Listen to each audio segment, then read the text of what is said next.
Woohoo! I passed the BTLPT, and I want to say that I am very, very grateful for Dorian Wesley's help, because if it wasn't for her, I probably wouldn't have been able to pass this test.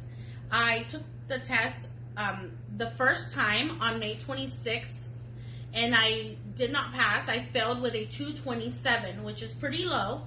I saw Dorian's trainings, and I started attending her live practices, her trainings, her 2-day workshops, and she shared great resources, helpful tips, and live practice that are exactly like the test, and that helped me gain some confidence and helped me get a grasp on what the test is really about. And I just want to say that if you are looking for some resources or some helpful tips that are going to help you pass this test, please go and check out Dorian's trainings and workshops. They are definitely going to help you, and they will definitely help you pass this test. So thank you, Dorian, for helping me pass this test. This time it was a 20-point increase, and I passed with a 247. So thank you very much.